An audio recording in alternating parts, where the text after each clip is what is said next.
Beleza. Bom, pessoal, a gente vai hoje abordar. Deixa eu salvar aqui a última aula.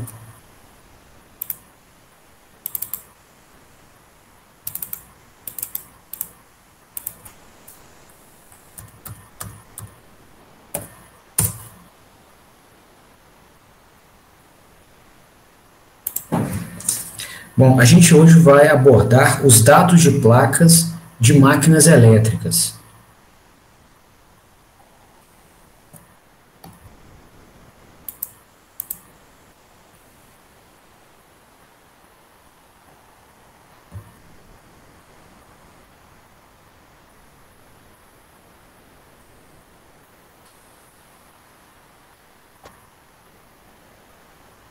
Então, a placa de um motor elétrico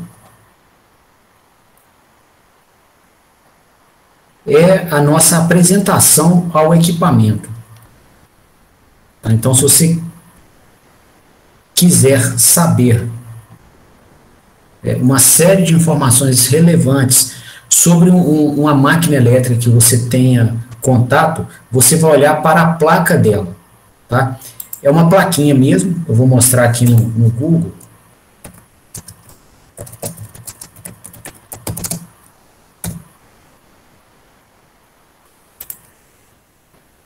Tá? Então, é uma placa, né, que vem localizada em algum ponto do motor, tá? Por exemplo, aqui, ó. Não queria só as imagens. Então, aqui, por exemplo, nessa máquina elétrica, tá? A placa viria aqui em cima, tá? E por vezes você tem que ir a campo, né? Trabalhar com a máquina e você não tem noção que máquina é aquela, né? Se alguém te informar sobre um determinado defeito, olha, estou recebendo aqui, estou tendo problemas com desarmes do sistema de proteção elétrica por sobrecarga, né? A corrente da máquina está atingindo 50 amperes e ela está desarmando, né? E aí eu queria que você resolvesse para mim, eu queria que você achasse o problema e sanasse, né? E aí, uma das primeiras perguntas, né, que você tem que responder é a seguinte: qual que é a corrente nominal dessa máquina? Faz sentido ela desarmar com 50 amperes? Né?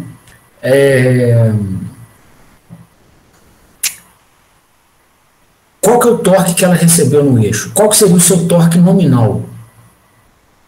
Né? As equipes de operação pediram para ela operar em uma velocidade excessivamente alta. O que é excessivamente alta? Né? Algo maior do que, ou muito maior do que a nominal. Né?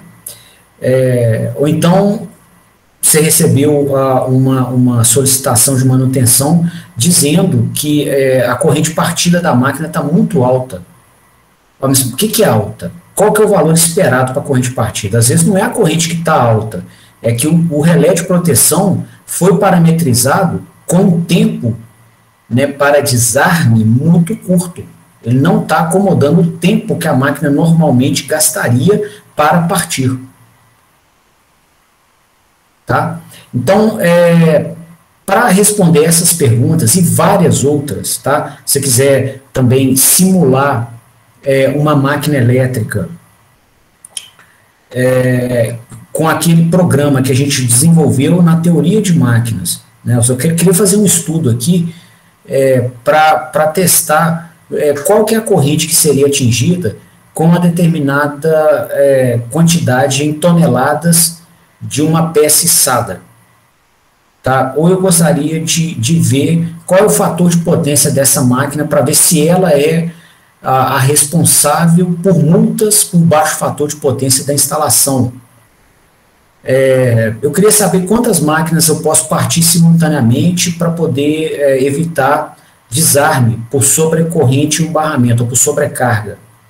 Né? Então, todas essas perguntas poderiam ser respondidas com simulações computacionais usando o modelo que a gente desenvolveu na teoria de máquinas. Só que você tem que parametrizar o modelo, ou entrar com parâmetros. né, do modelo, a resistência de estator, a indutância de dispersão do estator, a indutância mútua, a indutância de dispersão do rotor e a resistência do rotor. Não é? É o que a gente viu lá na teoria de máquinas. Como chegar aos valores desses parâmetros? Então, até os valores desses parâmetros, eles são passíveis de cálculo a partir da placa do motor. Eu vou ensinar para vocês como fazer isso. Tá? Então, a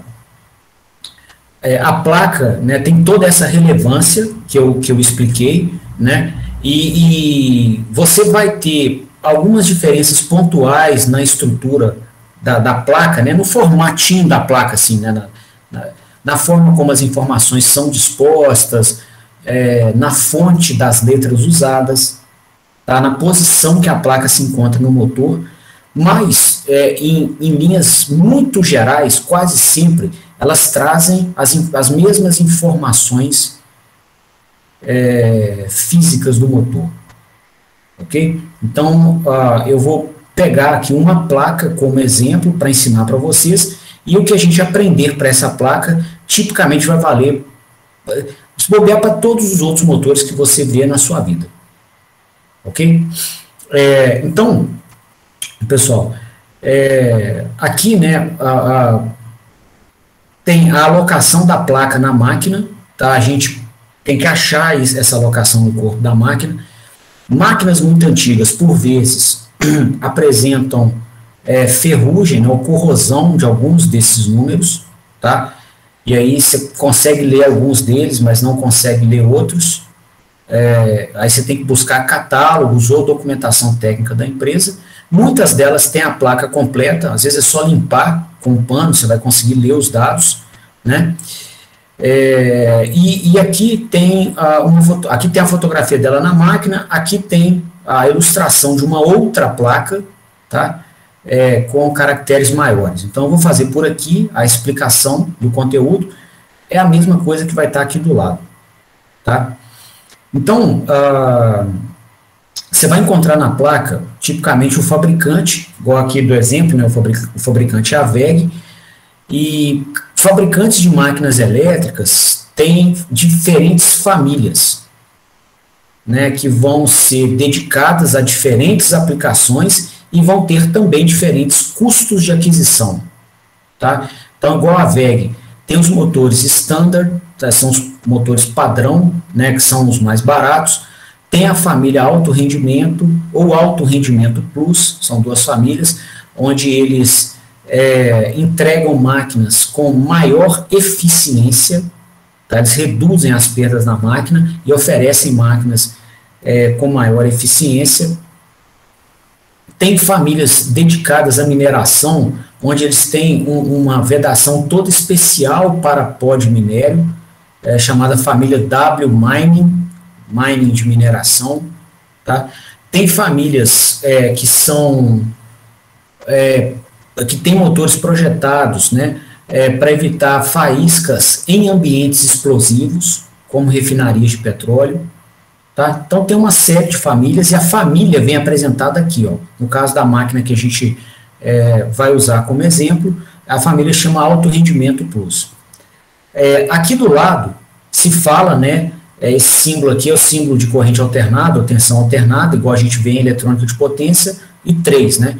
Então, é uma máquina CA trifásica. Tá? O 132S, que aparece aqui, é um código que se refere à carcaça da máquina. Esse código, ele é padronizado, se eu não me engano, você vai achar essa padronização na norma NBR 7094, tá? Salvo engano. Senão, você pode pedir no Google, e tem, né, uma ampla quantidade de materiais, inclusive nos catálogos da WEG, né, explicando as dimensões, né, da geometria da máquina de acordo com esse código. Tá? Ele é muito relevante, pessoal, porque ele garante que duas máquinas com esse mesmo código, com essa mesma carcaça 132S, ela vai ter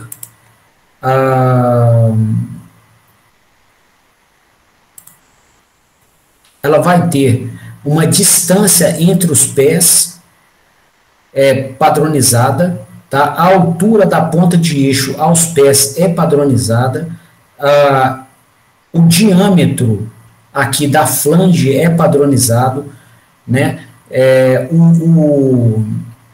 O comprimento longitudinal também, tá? Então, esse código de carcaça especifica todos esses parâmetros geométricos que eu mencionei, e ele então nos garante que, se eu tirar um motor 132S de uma base industrial, né, conectado a uma carga, e colocar outro 132S, eu serei apto a montá-lo no lugar do motor antigo.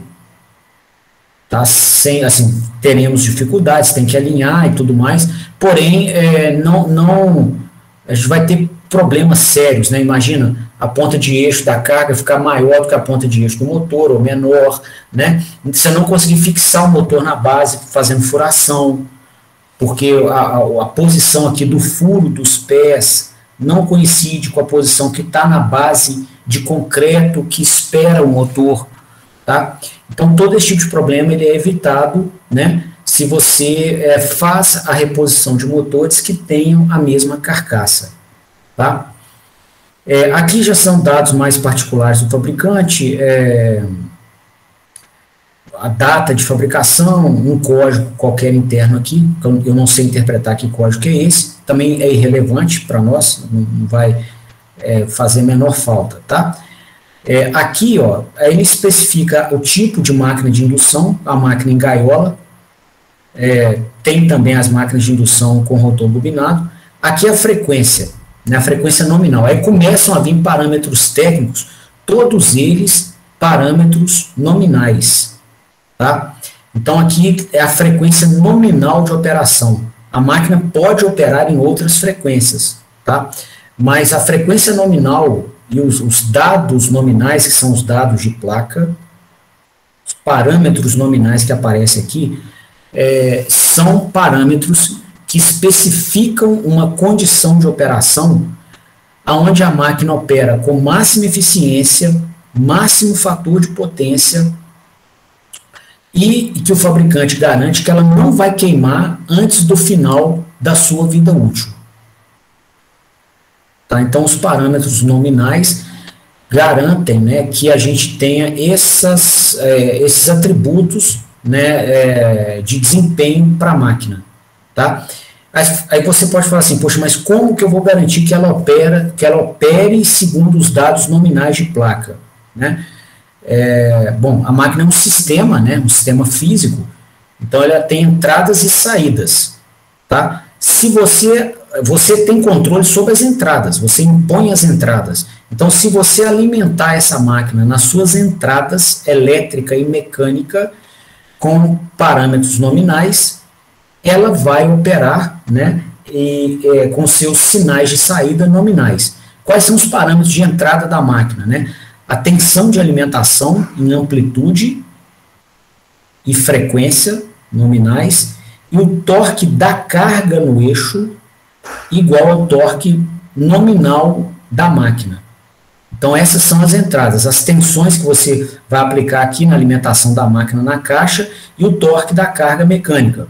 Então, se você, né, aplica o sinal, essas entradas nominais, a máquina vai operar com os seus parâmetros de saída, ou desculpa, com seus sinais de saída, né, em regime nominal. Então, ela vai operar com corrente nominal, com velocidade nominal, com potência nominal, com rendimento nominal e fator de potência nominal também. Tá? Então, essa que é a forma de se garantir a operação em regime nominal. Do lado elétrico, pessoal, impor tensão nominal na máquina é até fácil, né? Porque a própria concessionária, se você estiver, por exemplo, no sistema de partida direta, ou a máquina alimentada com inversor, você já sabe de antemão qual que é o nível de tensão, né, e a concessionária, já até por uma questão contratual, te garante o suprimento de tensão sobre parâmetros nominais. Né? Agora, o torque de carga aqui, ó, é que, por vezes, né, você não tem controle. A carga é a carga mecânica do cliente, você não vai escolher o nível de torque de carga. Tá? Vai ser o torque de carga que a o papai tá dando aqui, só um minutinho. Bom, então você vai ter um torque de carga aqui, que é... daqui a pouco a gente conversa. Que é o torque de carga que a carga impõe. Tá bom? Então, geralmente, pessoal, a gente vai conseguir, né, garantir que uma dada máquina opere no ponto nominal, que é o ponto recomendado de operação, tá? No momento de aquisição da máquina. Então, na hora de comprar ela, você vai pegar do seu cliente as informações da carga dele e vai especificar uma máquina cujo torque eletromagnético nominal seja o mais próximo possível do torque da carga do cliente que vem aqui no eixo. Tá? E aí essa é a forma, então, de você conseguir fazer com que a máquina opere no melhor ponto de operação possível, que é o ponto nominal, que é esse aqui descrito na placa. Tá? Bom, aqui do lado da frequência vem uma outra informação chamada esse CAT aqui, categoria M. Né? Então, essa categoria, ela se refere a um formato da curva de torque por velocidade. Eu vou desenhar aqui para vocês.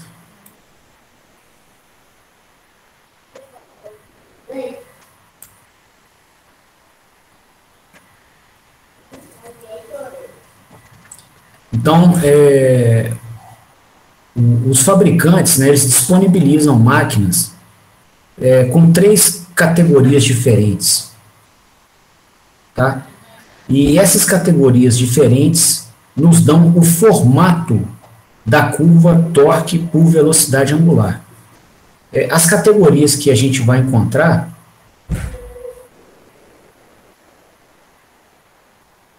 são as categorias N, D e H.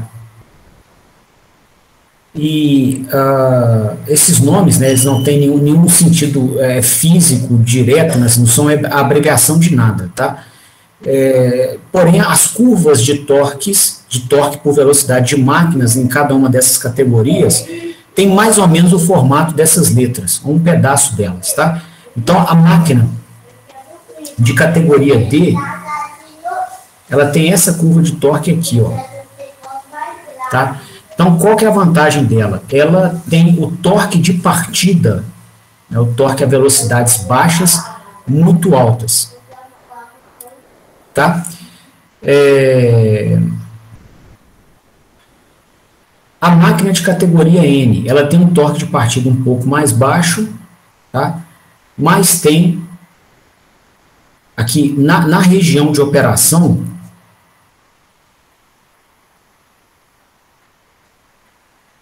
aqui, ó, ela opera com escorregamentos menores, tá? Ou seja, ela é mais eficiente. O escorregamento, quando o escorregamento aqui é muito alto, tá? Então aqui, ó, para operar com esse nível de torque, deixa eu só desenhar esses níveis de torque aqui para me fazer mais claro. Tá? Então, a máquina categoria N, que a gente desenhou aqui é a outra categoria D, tá? Então, ela vai apresentar para um dado nível de torque, vamos chamar aqui de TE1, tá? Esse escorregamento aqui, ó, que é a diferença entre a velocidade do campo girante, que é essa, e a velocidade mecânica do rotor, que é essa aqui. Agora, na máquina categoria D, ó, para o mesmo nível de torque, ela tem que operar com essa velocidade aqui, que é bem mais baixa. Tá? Então, o escorregamento dela é maior. Tá? E com escorregamento elevado, tá, a gente tem correntes elevadas também para desenvolver um dado nível de torque. Né? Basta olhar o modelo da máquina em regime permanente.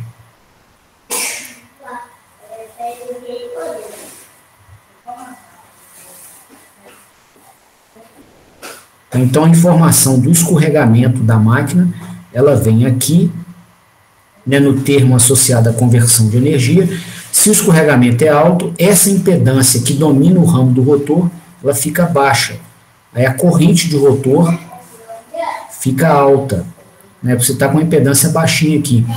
E aí a corrente total do estator também sobe, e aí as perdas, ou a potência térmica, que é o RI ao quadrado, também sobe. Tá? Então, escorregamento alto significa potência térmica muito alta. Tá? Então, para entregar aqui um determinado nível de potência para o cliente, essa máquina, ela desperdiça mais da potência extraída da rede do que essa aqui. Tá? Agora, se a aplicação, né, demandar um torque de partida muito elevado, tá, a máquina categoria D é mais indicada. Ok? E a categoria H fica entre as duas. Vamos fazer a categoria H de uma cor diferente, tá? Ela tem uma curva mais ou menos assim, ó. Tá? Então, ela não tem um escorregamento tão ruim quanto a máquina D, tá? Porém, ela não tem um torque de partida tão baixo quanto a categoria N. E também não tem um escorregamento bom igual ao da categoria N. Tá? Então, são essas as diferenças de categoria. Hoje, pessoal, com inversores de frequência disponíveis, tá? Você consegue, né, níveis de torque de partida muito altos, mesmo usando a máquina categoria N ou H. Tá? Porque quando o inversor de frequência varia, né, aqui a forma de onda do sinal de tensão de alimentação, e vai aumentando a amplitude e a frequência, né, da tensão aqui nas três fases. Eu vou colocar aqui a fase A, mas a fase B e C é a mesma coisa, tá? Só defasada de 120 graus. Então, na hora que ele vai mexendo com a amplitude e a frequência, né, o que ele vai fazendo? Ele vai fazendo a máquina operar sob curvas que se deslocam. Então, você pode, por exemplo, pegar a máquina categoria N e colocar esse pico de torque aqui desenvolvido na velocidade zero, para que ela emulasse o mesmo torque que uma máquina categoria D iria disponibilizar.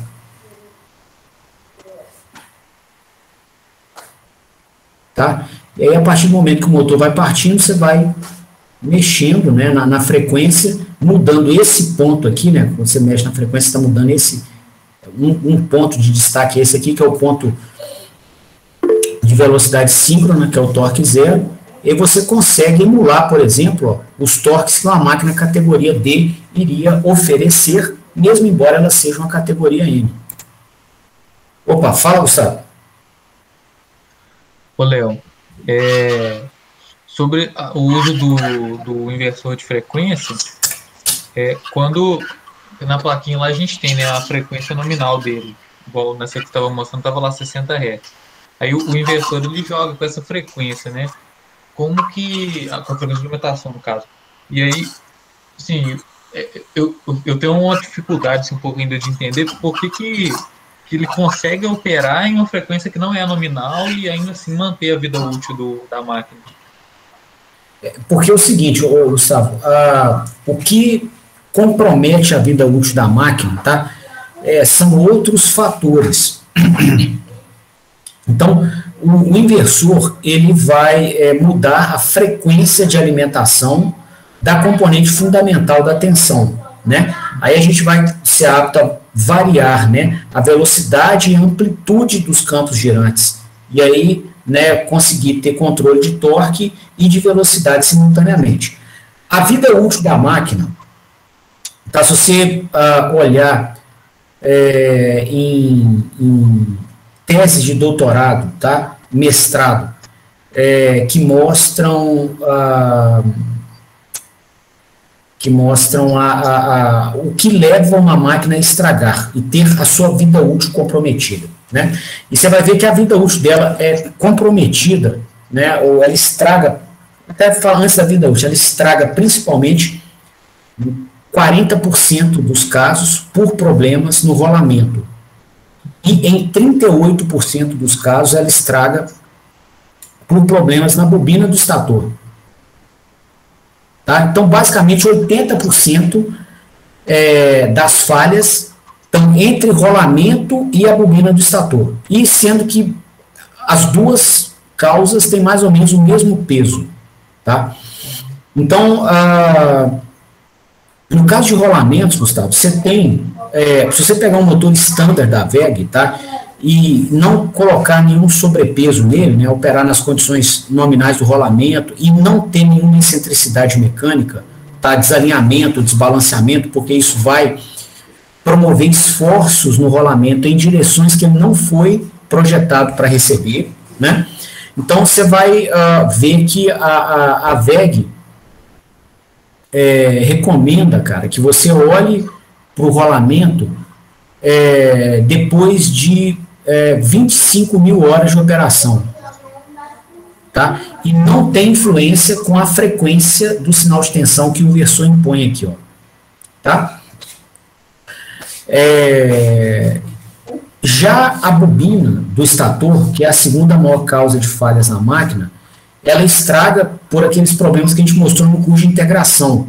Então, você vai degradar o verniz isolante e essa degradação ela é potencializada por umidade, temperatura excessiva e a presença de contaminantes, né, especialmente poeira condutiva, tá? Que também não são fatores correlatos à frequência que o inversor impõe.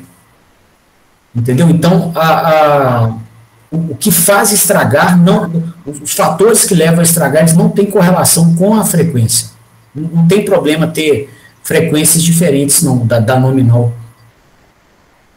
Entendeu? Desde que a corrente não seja maior. A corrente, sim. A corrente, ela já é responsável por produção de potência térmica. Aí, essa sim, se colocar muito fora da nominal, vai dar problema. Uhum. Tá?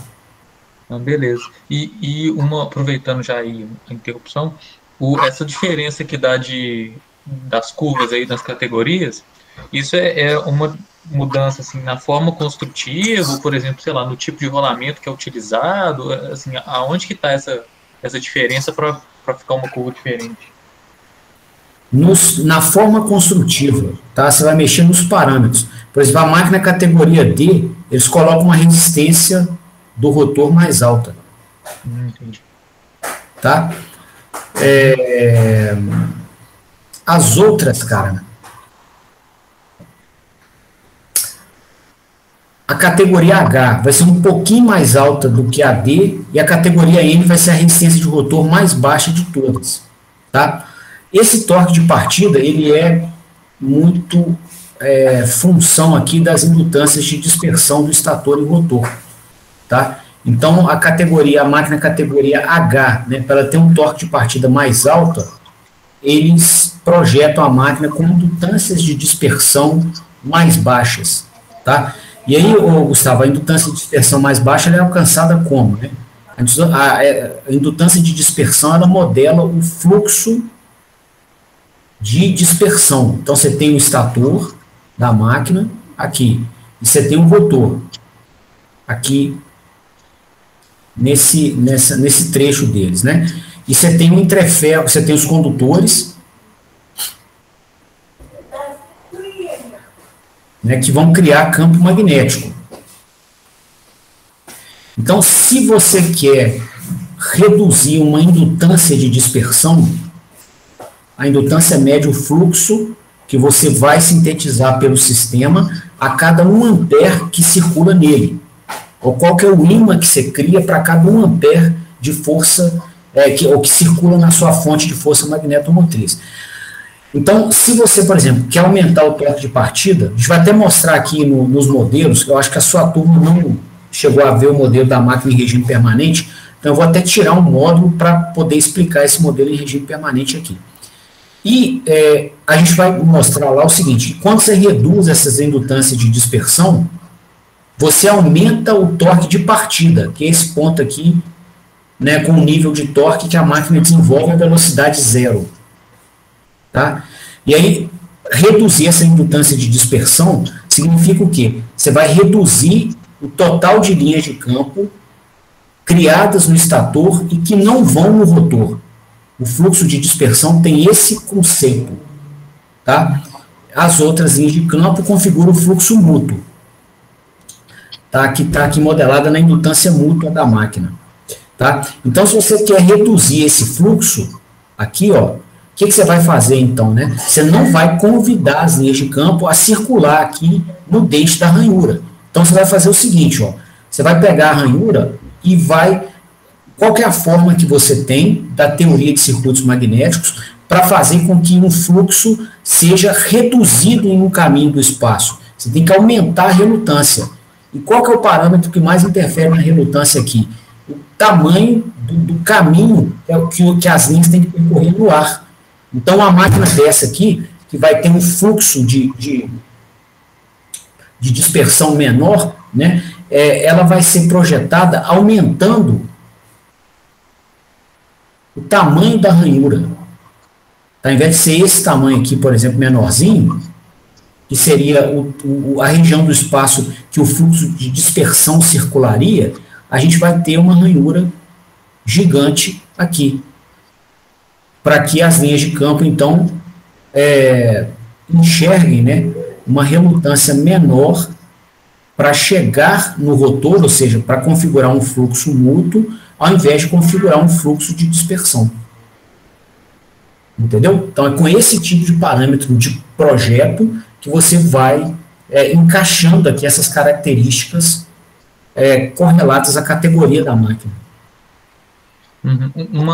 Assim, deixando um pouco de lado a questão comercial, mas uma outra oportunidade disso seria, por exemplo, não sei, revestir a ranhura com um material assim, isolante, magneticamente dizendo, né? Que não fosse ferromagnético. Né? Poderia pensar por esse lado também? Poderia, mas assim, ao momento... Bem viável, né?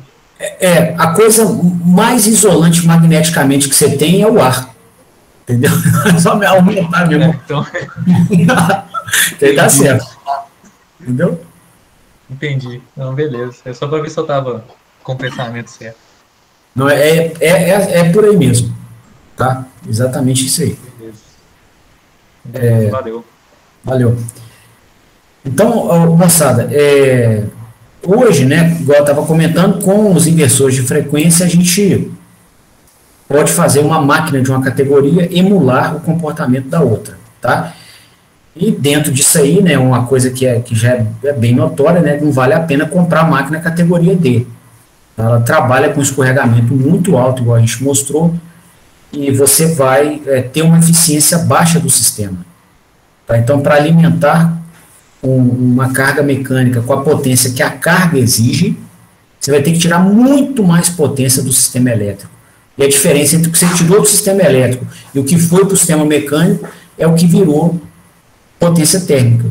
É uma potência que você pagou e não serviu para nada. Então, essa tem que ser minimizada, né, para aumentar a eficiência. Tá bom? Então, aqui, pessoal, o próximo parâmetro, tá? Coloca assim, ó, quilowatts ou HPCV, tá? Então, é uma máquina aqui, nesse caso, com a potência nominal de 7,5 kW ou 10 cavalos.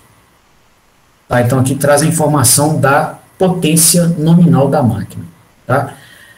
É muito comum, tá, as pessoas se referirem a uma máquina elétrica pela sua potência. Né? Fala assim, é uma máquina de 10 cavalos. E aí, essa insistente conotação da máquina faz com que muitas pessoas acreditem que ela opera como uma fonte de potência que sempre vai entregar 10 cavalos no eixo. Tá?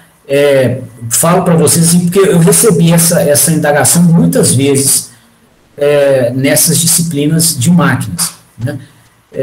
Eu próprio cheguei a pensar isso antes de eu estudar, né, as cadeiras de máquinas. E o que acontece? Né? Essa informação não é verdadeira. Então, isso aqui não é uma fonte de potência que entrega sempre 7,5 kW na ponta de eixo. Tá? 7,5 kW é a potência nominal que ela vai desenvolver. Ou seja, se você alimentar ela do lado elétrico, com tensão nominal, a frequência nominal, e alimentar ela do lado mecânico, com uma carga igual ao nível de torque, ou uma carga cujo torque seja igual ao torque eletromagnético nominal da máquina, ela vai te entregar na ponta de eixo uma potência mecânica de 7,5 cavalos. Tá? E aí também vale a pena um destaque, né? Porque a gente está com equipamento de conversão de energia e tipicamente existe uma dúvida, né? Quando você fala 7,5 cavalos ou 7,5 kW, é a potência elétrica ou a potência mecânica? Tá? Sempre é a potência mecânica. É a potência útil na ponta de eixo. Tá bom? Então essa é a potência nominal mecânica. Se a máquina estiver operando a 7,5 kW, né, de potência mecânica, em modo motor, significa que ela tem que extrair uma potência um pouquinho maior da rede nos terminais elétricos. Né? Vai ser o quê? 7,5 kW dividido pelo rendimento que a máquina tem naquele ponto de operação. Tá? Ponto 91. Tá? Então ela vai estar tirando aqui alguma coisa em torno, sei lá, de 8,1 a 8,2 kW da rede de energia elétrica. Tá? E disponibilizando no eixo 7,5 kW. Ok? O próximo parâmetro aqui, ó, é a velocidade nominal dela, 1.760 RPM, né? Então, essa velocidade, né, já nos diz, inclusive, qual que é o número de polos da máquina. Né? Vai ser uma máquina de 4 polos, com certeza. Né? Porque a 60 Hz, a gente lembrar lá até da teoria de campos girantes, para uma máquina de 60 Hz, né, que a gente alimente essa máquina com 60 Hz, ela tenha 2 polos. Né? Então, significa que o campo girante faz 60 ciclos por segundo, 3.600 ciclos por minuto. Tá? Então, a velocidade síncrona, que é a velocidade do linha girante, vai ser igual a 3.600 RPM. Né? Só que essa máquina, pessoal, para ela desenvolver torque, a velocidade do campo girante não pode ser igual à velocidade mecânica. Tá? Você tem um rotor aqui da máquina, tá? Só recuperando da teoria de máquinas.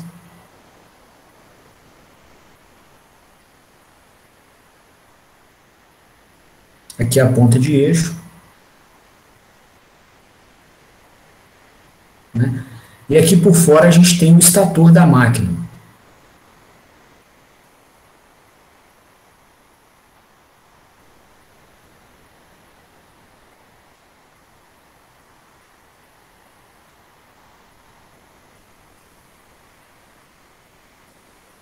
Né?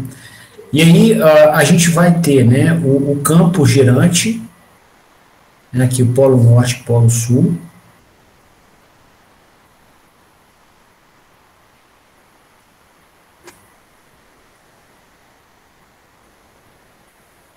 Norte e sul. Né? Esse é o campo que vai girar, né, com uma frequência ômega-e, que vai ser igual aqui a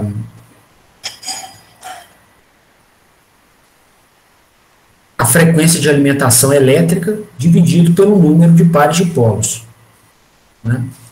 No caso aqui, o ômega-e é a frequência elétrica que a gente impõe sobre o número de pares de polos. Então, 60 Hz ou 3.600 RPM dividido por um par de polos, que são 2 polos, vai dar 3.600 RPM.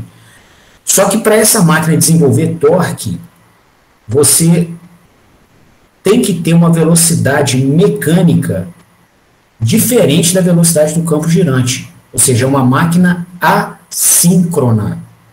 Tem que haver assincronismo entre a velocidade mecânica e a velocidade do campo girante. Tá? Por quê? essa é a única forma que a gente consegue aqui ter tensão induzida nas barras do rotor. Tá? Então, o rotor ele é feito, né, por barras curto-circuitadas, e para que exista tensão induzida no interior dessas barras, igual eu estou marcando, tem que haver variação de fluxo magnético no interior dessas barras. É a primeira lei de Maxwell. Para que exista variação de fluxo magnético, esse campo girante não pode girar na velocidade mecânica, porque senão o caminho fechado que eu marquei aqui, ó, ele não vai observar variação de fluxo. É um fluxo constante. Então, tem que ter variação de fluxo. E aí, tipicamente, então, para essa máquina de 2 polos, né, a gente vai observar uma velocidade mecânica um pouquinho menor, velocidade nominal um pouquinho menor do que 3.600 RPM. Você vai pegar lá, dependendo do projeto da máquina, 3.580, 3.575 RPM, tá? Então, se você vê uma placa com velocidades, a informação da velocidade nominal com esses valores e a frequência nominal a 60 Hz, com certeza é uma máquina de 2 polos. Tá? Agora, na placa que a gente está analisando ali, né, está se dizendo que a velocidade mecânica nominal é de 1.760 RPM. Com certeza é uma máquina de 4 polos. Tá? Por quê? Numa máquina de 4 polos, ó, a frequência do campo girante vai ser a frequência elétrica, que é 3.600 RPM, dividido pelo número de pares de polos. São 4 polos, ou 2 pares por fase. Tá? Então, a velocidade do campo girante é de 1.800 RPM. Né? A velocidade mecânica é diferente da velocidade do campo girante, sim, mas é um pouquinho menor, tá? Para não se ter um escorregamento muito alto. O escorregamento é exatamente a diferença entre a velocidade do campo girante e a velocidade mecânica. Tá? Então, são escorregamentos pequenos. Tá?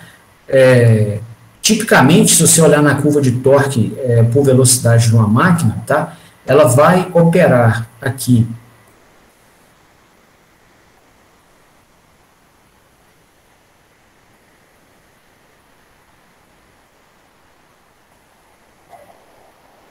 desse ponto para frente, do pico de torque para frente. Né? Eu já até comentei com vocês, né, em outros encontros, que é a região estável de operação, que ela consegue rejeitar a carga. Ela opera daqui para frente, ó, tá?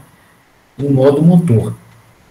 E aí, pessoal, a velocidade mecânica nominal vai estar aqui assim, ó.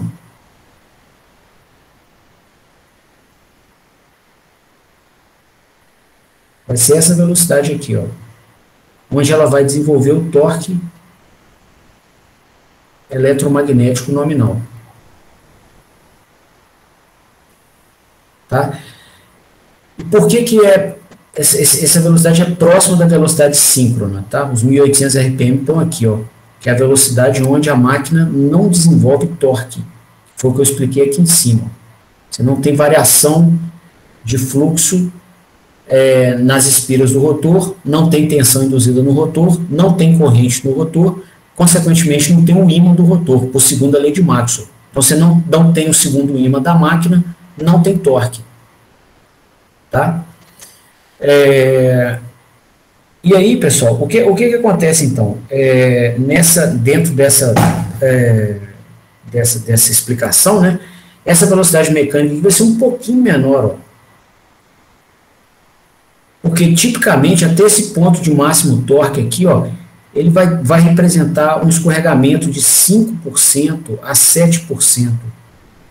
Tá? Então, de toda a faixa aqui possível de velocidades, tá, o pico de torque já vai estar aqui a 5%. Quer dizer o seguinte, se for uma faixa aqui com 1.800 RPM, tá?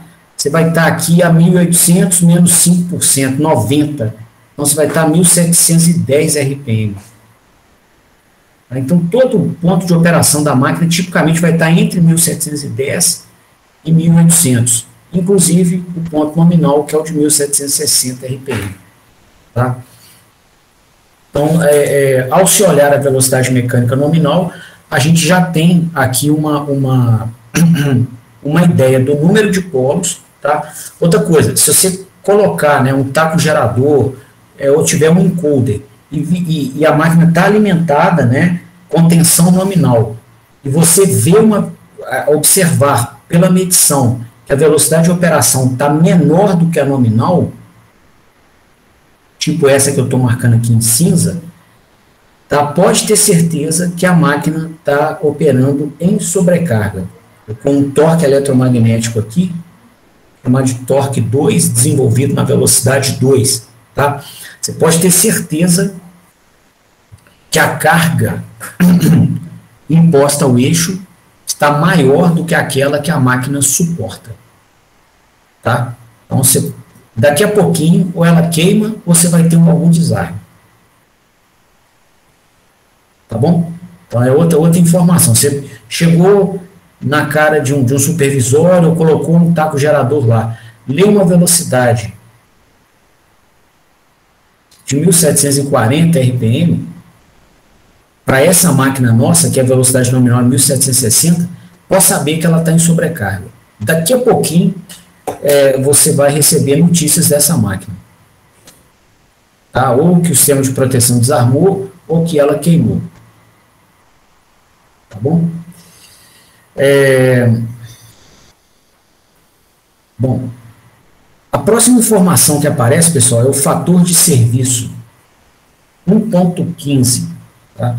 Então, esse fator de serviço é um multiplicador que pode ser aplicado aqui à potência nominal da máquina, dizendo qual que é a potência máxima que ela pode operar, né, sem ter a sua vida útil comprometida. Ok? Então, a gente utiliza essa informação assim, ó, a potência máxima permissível, né, em regime permanente, para que não se queime, vai ser a potência nominal vezes o fator de serviço, que é o parâmetro que a gente acabou de ler. No caso dessa máquina aqui, 7,5 kW de potência nominal vezes um fator de serviço de 1.15. Tá? Então, 15% além de 7,5 kW. Tá? 10% ia dar 750 watts, 15% vai ser 750 mais 375, 1.125. Tá? Então, se eu não errei nada, em torno aqui de 8.625 watts de potência máxima que ela pode desenvolver no eixo. Ok?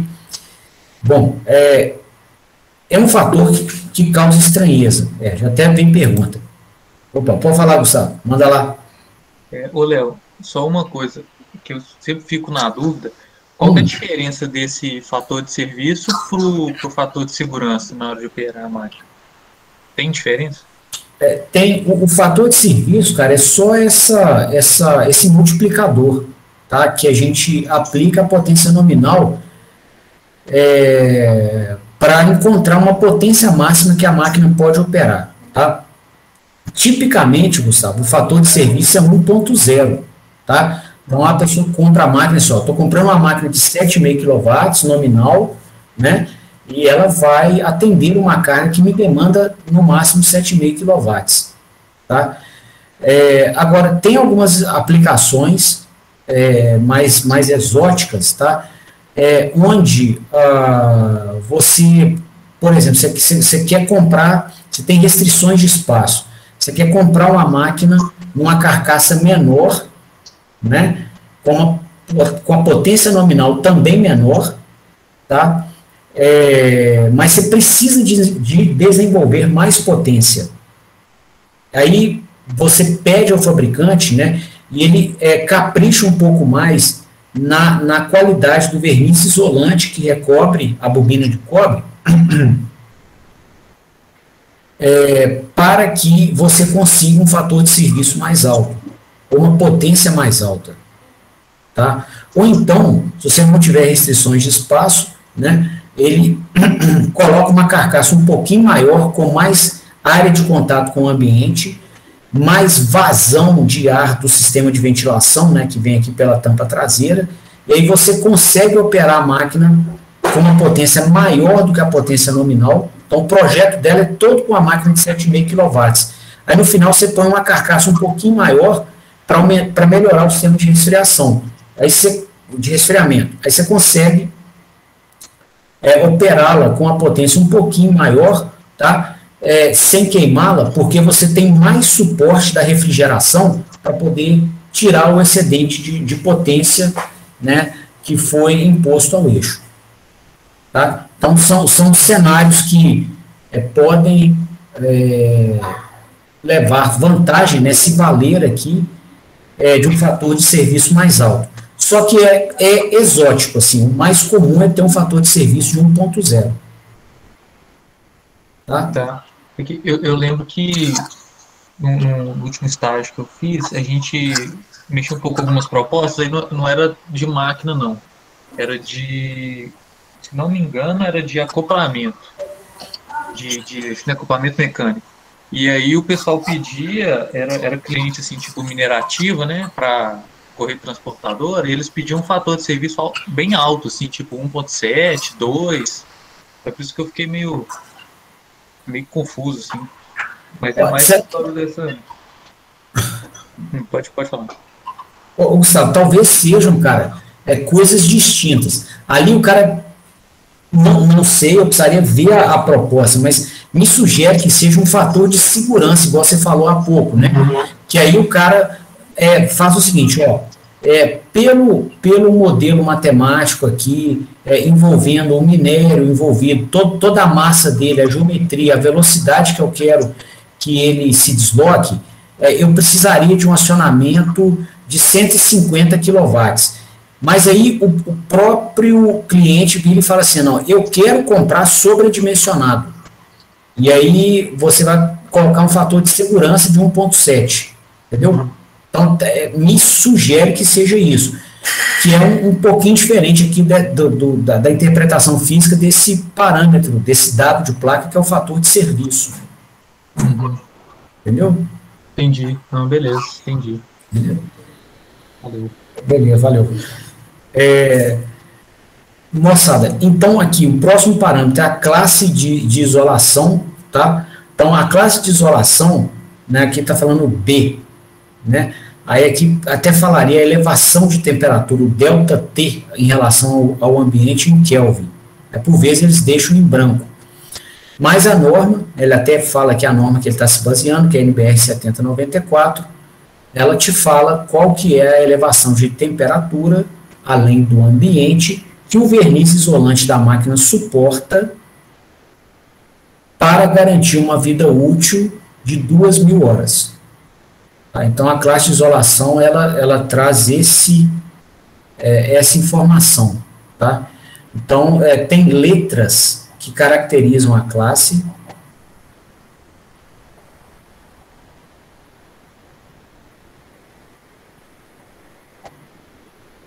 Aí você tem motor classe A, motor classe B, motor classe F, tá? E aí a gente caracteriza uma elevação de temperatura,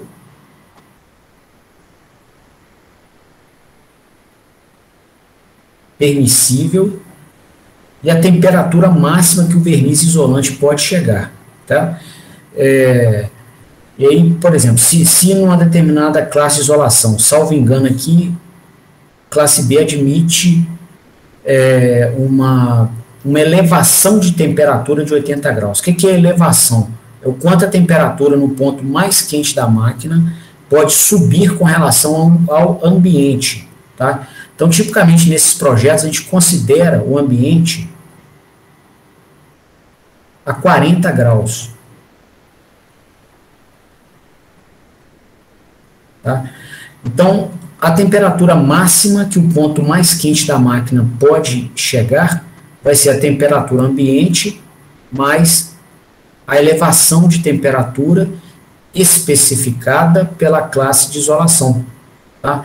Então, no caso, o motor categoria B, ele poderia ter no seu ponto mais quente uma temperatura de até 120 graus Celsius para não acelerar o envelhecimento do verniz isolante que envolve as bobinas de cobre. Tá? Então, seria essa informação da classe de isolação. Tá? No curso de integração, a gente tem um módulo que a gente aborda isso, né? O modelo térmico, como que a temperatura sobe, tá? Mas sem perder aqui a riqueza dessa aula, tá? Só comentando que a gente vai ter um momento para fazer esse modelinho com mais detalhes, tá? A gente, então, caracteriza aqui, né, a gente interpreta essa informação da classe de isolação desse jeito que eu estou comentando. Tá? Se você operar a máquina com temperaturas acima da máxima permitida, tá? E numa máquina dessa, o ponto mais quente, tipicamente vai ser aqui, ó, próximo aqui à cabeça de bobina e aos rolamentos, do lado oposto ao ventilador. Tá? Então, um ponto que tem muito aquecimento, porque tem a potência térmica associada ao atrito do rolamento, né, que é aquela componente que a gente até coloca nos modelos, o B vezes ômega, que é o torque de rolamento, multiplicado por ômega de novo, dá a potência térmica dele. Mais a potência térmica das bobinas, né, que então tem seus condutores lançados por aqui. Tá? Então, essa vai ser a região mais quente da máquina. Produz muito calor e tira pouco. Tá? Então, seria um local para você, né, aferir a temperatura. Você não vai conseguir ter uma noção exata da temperatura lá na bobina da máquina, tá? Porque você tem essa capa aqui em contato com o ambiente. A temperatura vai caindo lá do interior até chegar ao ambiente. Tá? Mas é o local que você vai ter a temperatura mais próxima do que você encontraria na bobina, né? E para cada 10 graus, além da temperatura máxima, eu me disse ali temperaturas, né, no ponto mais quente, que fossem, ou que seja, né, igual a temperatura máxima mais 10 graus Celsius, tá? A vida útil do motor cai pela metade. Seria a vida útil nominal sobre 2. Tá? Então, uma máquina dessa aqui, se você operar 130 graus Celsius, tá? Ao invés da vida útil do verniz ser de 2.000 horas, ela passa a ser de 1.000 horas. Tá? Se você opera 140, ou mais 10 graus, ele passa a operar 500 horas.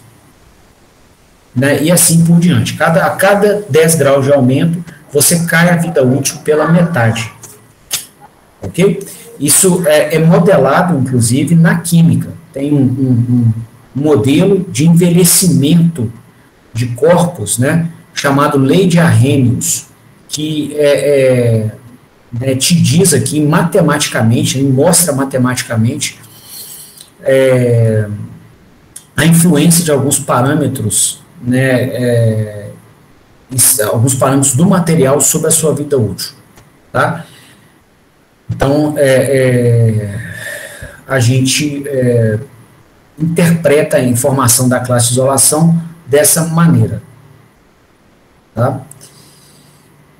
Obviamente, durante a operação da máquina, né, tem dias que o ambiente não está a 40 graus, então a temperatura fica menor, ou fica bem menor do que esses 120 graus, e aí vale o contrário também, né, se ela tiver a 110 graus, se ela operar a vida útil dela inteira a 110 graus, ao invés dela durar 2.000 horas, ela passa a durar 4.000. Tá? Então, assim, vai ter vários intervalos de tempo que a temperatura ambiente está menor do que 40 graus e que o ambiente está menor que 40 e que ela também não está operando com torque nominal. Então, a elevação de temperatura aqui fica também menor do que 80. Né?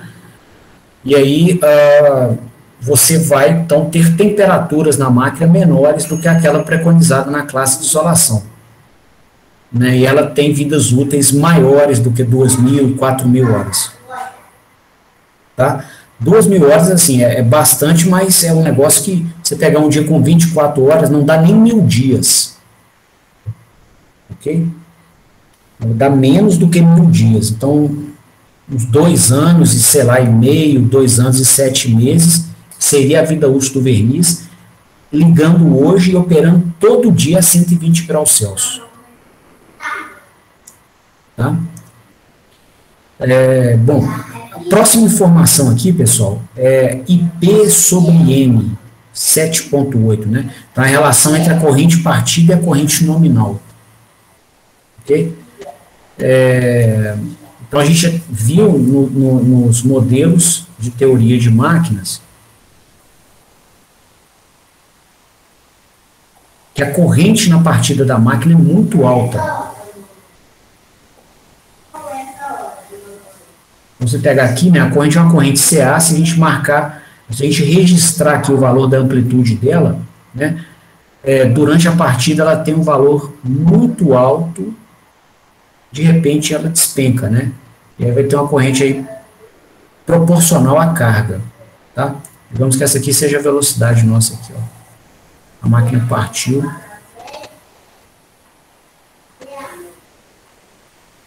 Né? E aí, durante todo o intervalo de partida, ela está com a corrente alta, e essa informação ali na placa, né, igual nesse caso aqui, está dizendo que essa corrente partida, aqui, ó,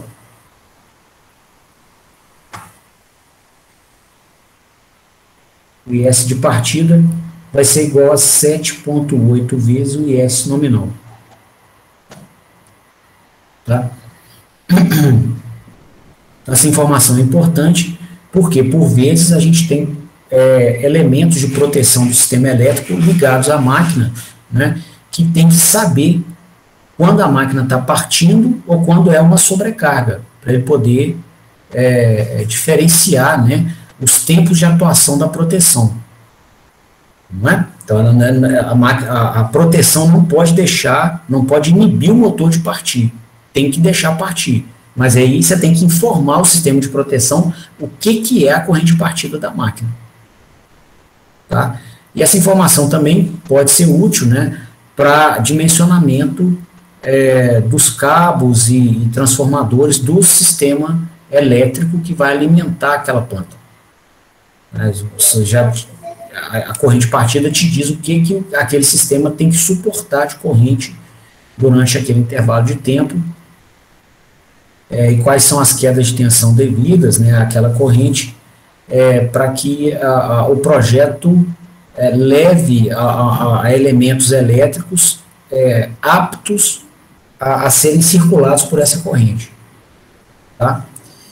Bom, do lado aqui você tem o IP, o índice de proteção, 55, que está aqui, né?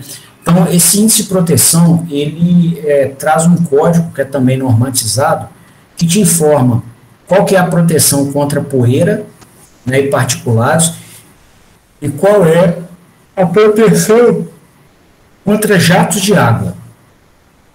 Tá? Então, geralmente, quanto maior esse número, P65 e 66, né, maior é a proteção do motor. Tá? É uma informação que convém ser olhada em norma, né? E na compra da máquina você vê, pelo ambiente que a máquina vai ser instalada, qual que é o melhor índice de proteção. Tá? Ela vai ficar numa sala limpinha, exemplo, né? Tá na casa de máquinas do elevador de um prédio. Tá? A casa é fechada, não tem poeira excessiva, não tem água, logo não faz sentido que você compre um motor para esse elevador no mesmo índice de proteção que um motor que vai operar ao tempo em uma mineração. Né? E, inclusive, se você, digamos assim, você está fazendo a compra para o motor da casa de máquinas de um elevador residencial, se você comprar um motor com índice de proteção exagerado, você vai pagar mais caro por isso, sem necessidade. tá bom? Então, vale a pena olhar o IP que você precisa para a aplicação da máquina, local de instalação dela. A próxima informação, pessoal, é a tensão nominal de alimentação. Aqui fala 3 tensões. Tá? Então, normalmente, né, você vai obter do fabricante máquinas, né, que te permitem conectar as bobinas de maneiras distintas, tá? De tal forma que aquela mesma máquina que o cara está te vendendo possa atender a um cliente que tem um barramento de 220 volts ou a outro cliente com 380 volts de tensão no barramento ou a outro cliente com 440 volts de tensão no barramento. Tá? Então, para se atender, né, com aquela mesma máquina, clientes que demandam tensões diferentes, a gente tem que fazer fechamentos diferentes da bobina da máquina. Tá? Então, ele até mostra aqui embaixo, ó, se você quiser ligar no barramento de 220 volts, né, ele mostra aqui, ó, os pontos dos cabos que ele disponibiliza na caixa de ligação. Tá? Então, vai ter aqui, ó, L1, que é a bobina 1, L2, bobina 2, L3, bobina 3. Aí, na hora que você abre a caixa, o cabo vem escrito 2, 8, 5 e 11. Chegam 4 cabos com esses números. E outros 4 cabos, 3, 9, 6 e 12. E mais 4, 1, 7, 4 e 10. Tá? E aí, se você quiser conectar essa máquina a um barramento de 220 volts, ele te ensina, ó, você tem que fechar o cabo 2 com o 8, conectar o 2 com o 8, e o 8 conectar no 10, e o 10 no 4. E aí fechou a ligação. Né? E aí por diante, o 3 no 9, o 9 no 5, o 5 no 11. E aqui o 1 no 7, o 7 no 6 e o 6 no 12. Então,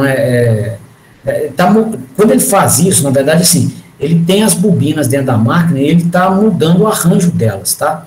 Ou conectando em delta ou estrela, que a gente vai estudar aqui no curso, o que é conexão delta, o que é conexão estrela, né? Ou conectando elementos em paralelo, tá? Então aqui ele botou 2 delta em paralelo, aqui 2 estrelas em paralelo, ou aqui só fechou em delta. Tá? Se quiser fechar em uma única estrela, ele até avisa, ó, uma única estrela somente para partida. Que é a partida estrela-triângulo. É um método de partida onde você reduz a corrente de partida. Tá? Mas para operar em regime tem que ser em um dos 3 aqui. Tá? Outra coisa, quando a gente fala em tensão aqui, pessoal, essa tensão nominal da máquina, tá? Para qualquer equipamento elétrico trifásico. Quando se apresenta uma informação de tensão nominal,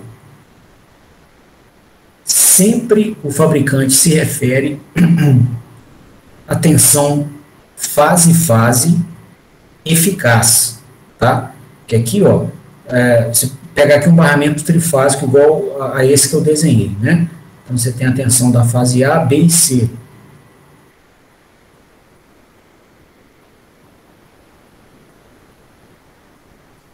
Então, a gente tem aqui o ponto neutro, o ponto comum, aí você tem as tensões, fase neutro, do ponto A para o ponto neutro, né, do ponto B da linha para o ponto neutro.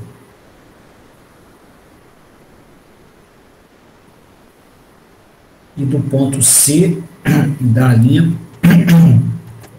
para o ponto neutro. Né? Então, essas são chamadas tensões de fase.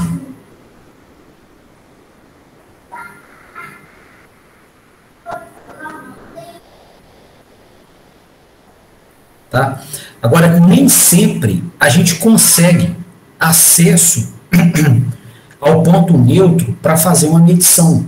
Tá? Então, pode ter um contexto aqui, um cenário, que você está com um barramento desse, né? Esse ponto neutro está lá longe, numa subestação. Ok? E aí você alimentou uma máquina elétrica trifásica aqui, ó.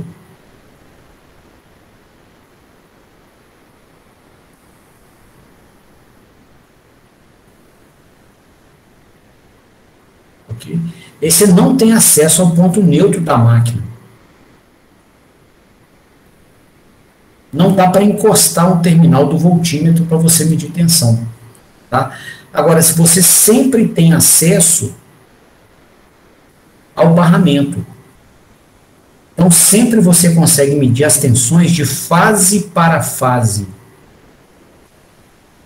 A tensão de fase para neutra é chamada de tensão de fase. E a tensão de fase para fase é chamada de tensão de linha.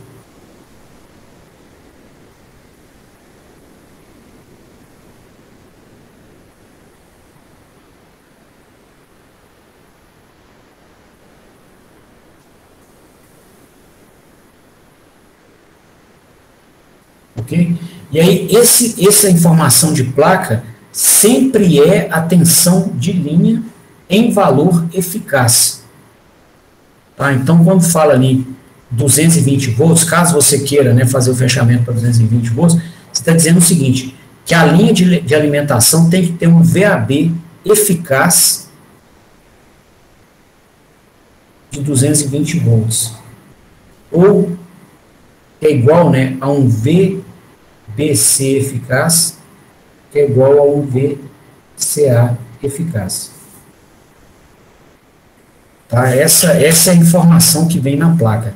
Sempre, motores, transformadores, se for fornos, né, a arco, a informação sempre é da tensão de linha, fase para fase, porque nem sempre o ponto neutro está acessível para medições. E medir tensão é algo que a gente faz com recorrência em ambiente industrial.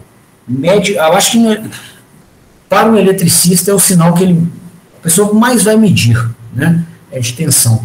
Tanto para saber se uma barra está energizada, para ele não tomar choque, como para saber, numa ação de manutenção, se a tensão que está sendo suprida à máquina está correta. Tá? Então, é um sinal muito usado em análises. Ok? Então, como se usa muito, você tem que conseguir medi-lo, né? Como o ponto neutro nem sempre está disponível, os fabricantes colocam a informação da tensão de linha, porque essa sim está sempre disponível. A barra de alimentação está sempre disponível. Ok? Bom, aqui do lado vem a corrente nominal.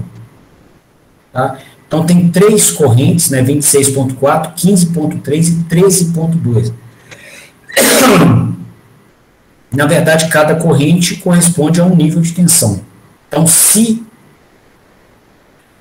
você alimentar essa máquina com 220 volts e ela operar no ponto nominal, ou seja, você botou 220 volts de tensão nominal, frequência nominal de 60 Hz e torque de carga nominal no eixo, torque de carga igual ao torque eletromagnético nominal, ela vai demandar da rede 26.4 amperes. Tá? A mesma coisa vale aqui se você alimentar com 380 volts de tensão de linha. Só que aí ela vai demandar da rede 15.3 amperes, né, caso a gente esteja no ponto nominal. E se você alimentar a máquina com 440 volts e os demais parâmetros de entrada nos níveis nominais, ela vai demandar da rede 13.2 amperes eficazes. Tá? Você observa aqui que para a tensão mais baixa, você tem a corrente mais alta. E para a tensão mais alta, a corrente mais baixa. Tá? Por quê? A potência, aqui a gente está se referindo a valores nominais, e para garantir a potência nominal, né, quando você vai crescendo a tensão, você tem que ir caindo a corrente. Certo? A corrente, pessoal, ela traz informações de extrema relevância para a gente na mecatrônica. Tá? Então, a gente viu, né, nos modelos de teoria de máquinas, e para quem já fez integração, ou quem está fazendo agora vai ver também, né, que a corrente tem muita afinidade com o torque eletromagnético, que, por sua vez, em regime permanente, vai ser igual ao torque de carga. Tá? Então, se a máquina estiver em regime permanente, né, significa que ela não está acelerando.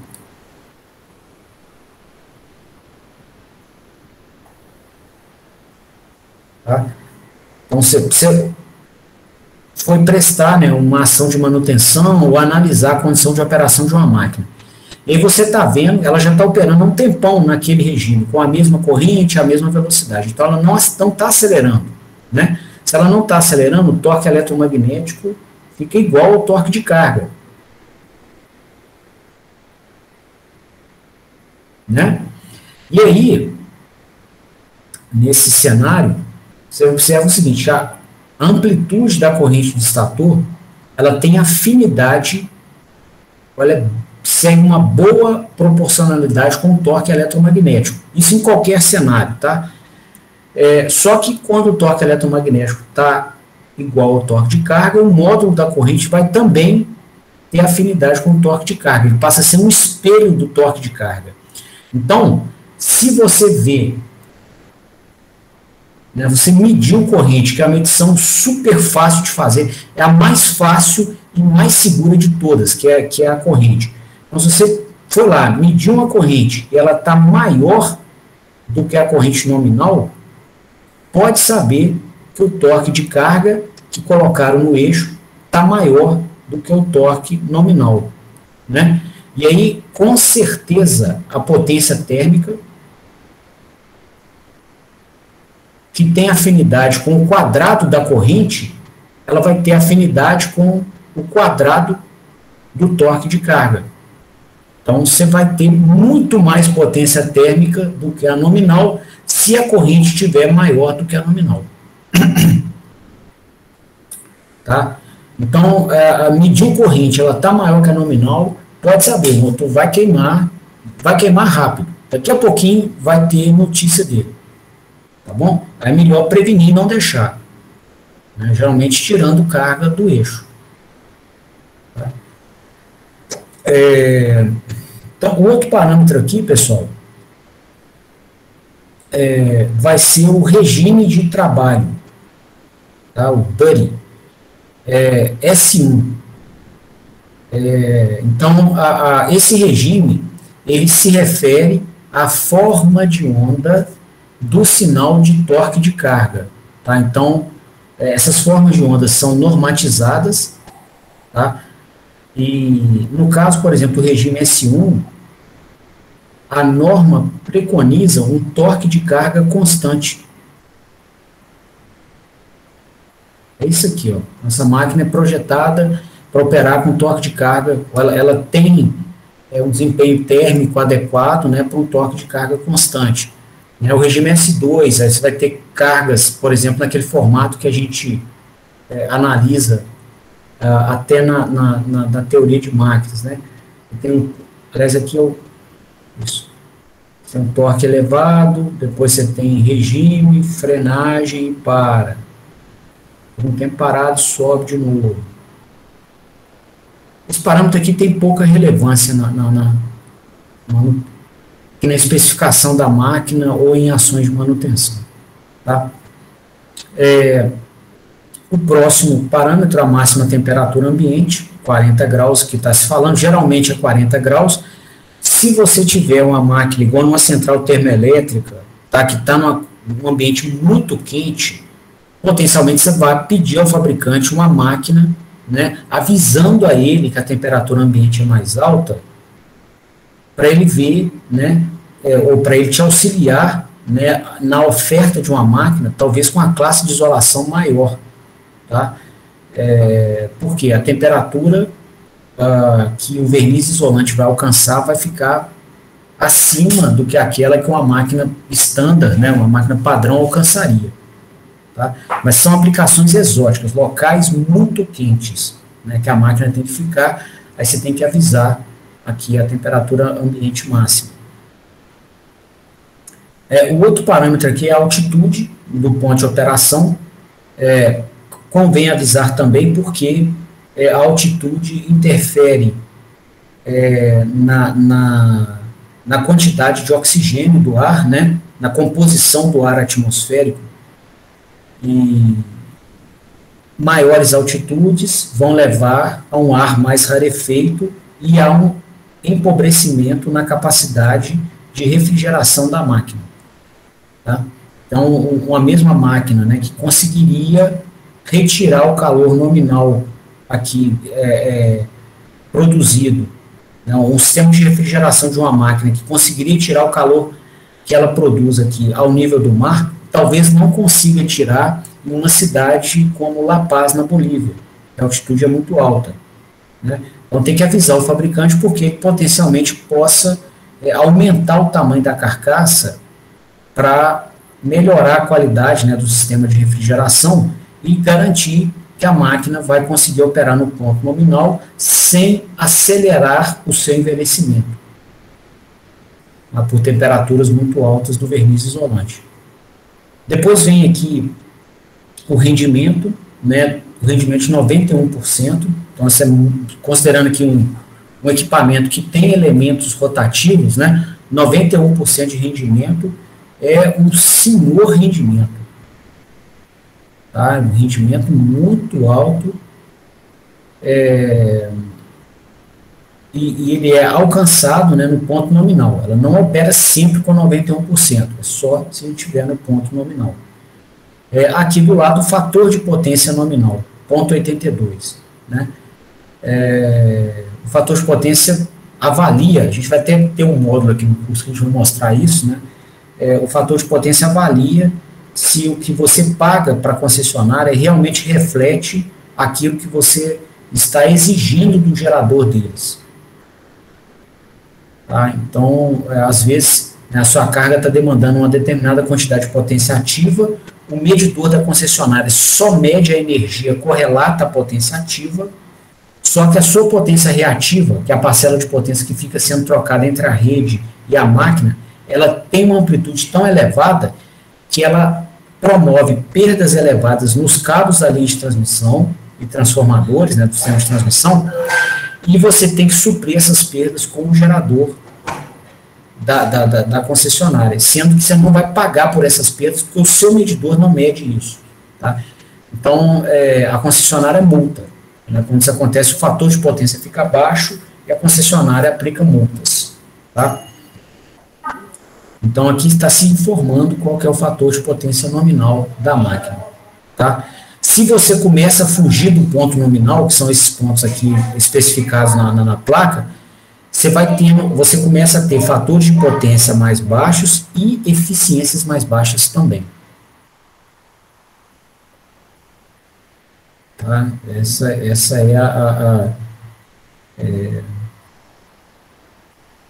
esse é um grande apelo, né, para tentar se operar no ponto nominal da máquina. Você pode operar em outros pontos, não tem problema. Tá? Ela não queima, só vai ter um rendimento mais baixo, um fator de potência mais baixo. E esses outros pontos não podem levar a correntes maiores do que a nominal.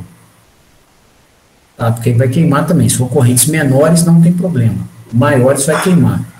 Quanto à velocidade, você queima o rolamento se você operar com velocidades tipicamente 2 vezes maiores do que a nominal. Tá? Mas aí já é uma condição mais difícil de acontecer. Ter corrente alta é muito, muito mais comum do que ter velocidade altíssima. Ok? Bom, pessoal, então, meu recado hoje era esse, tá? Parece pouca informação, né, para a gente apresentar, mas a interpretação física, né, dessa placa, ela acaba demandando bastante tempo para ser feita com cuidado. Eu queria então abrir a palavra a vocês para dúvidas, considerações, saber se vocês entenderam.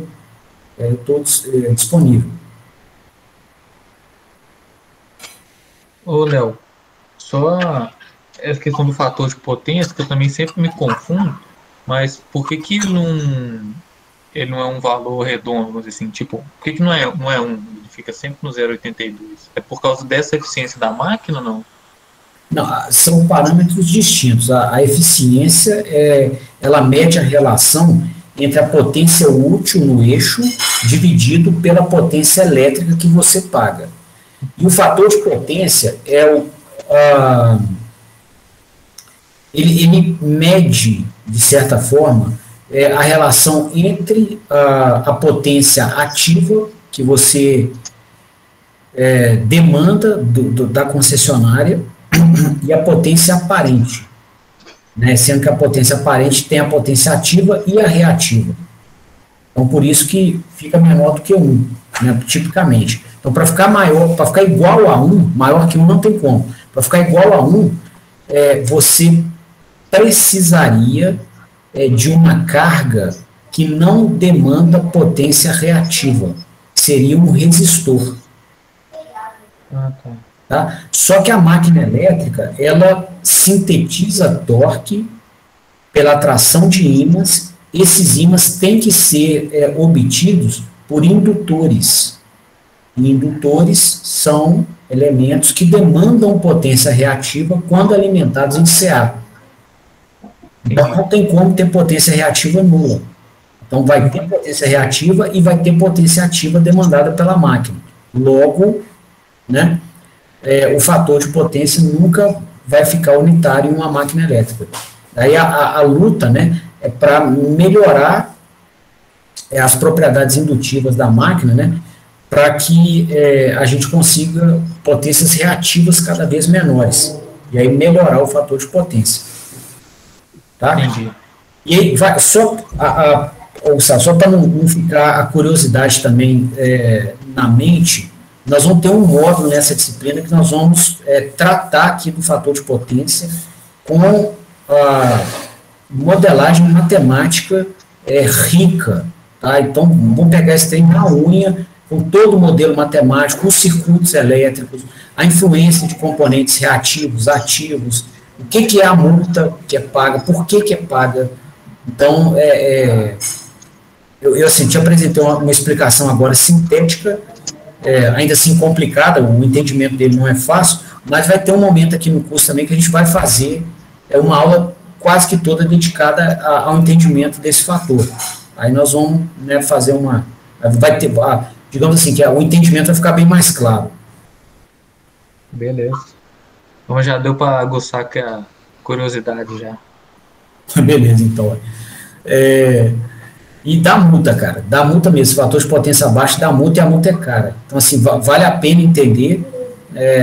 E é muito comum. O conceito não é muito facinho. Se a gente fizer uma aula, vocês vão entender. Se já foram abordados com coisas bem mais difíceis, então não vai ter problema nenhum para vocês, não. Mas, assim, sendo honesto, né, não é um conceito muito fácil e por vezes, muito mal tratado, até em faculdade de engenharia elétrica. Não, especialmente em engenharia elétrica, que é onde mais vê isso. Assim, né? O pessoal explica o fator de potência como se fosse um chope com espuma. Aí o líquido do chope é a potência ativa e a espuma é reativa. Né? Aí geralmente o professor fala isso, a galera dá uma risadinha, e o cara pula para outro assunto rapidão para não insistir. Só que na hora de pagar a multa cara, não adianta você lembrar de chope, porque você não continua sem entender o que está acontecendo, sabe? Então, vale a pena uma hora para a gente parar igual nós vamos fazer, entender o fenômeno na unha, para depois conseguir escolher os remédios. Tá? Beleza. Moçada, mais algum questionamento, mais alguma pergunta? Opa, manda, Vinícius. Não é exatamente sobre a matéria, não, mas você chegou a falar sobre um método de avaliação? A gente aqui está pensando aqui em 3 ou 4 testes. Tá? Eu vou consolidar esse método e eu mando para vocês até semana que vem. Tá? Então, não vai ser nada muito fora da teoria de máquinas, não. São 4 provas feitas aqui naquela proposta do Moodle.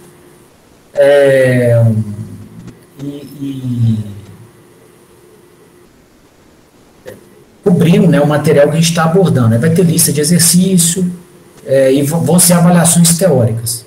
Né? Ao final tem uma prova substitutiva para pessoa, caso a pessoa queira subir a nota ou se safar de uma reprovação, ela pode fazer. Tá bom, muito obrigado. Não deu nada. Moçada, mais alguma pergunta?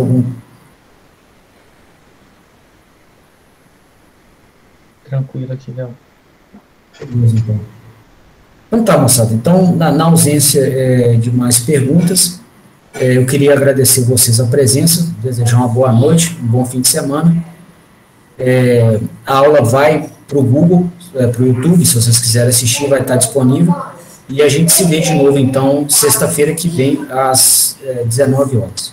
Beleza? Até lá. Boa tarde.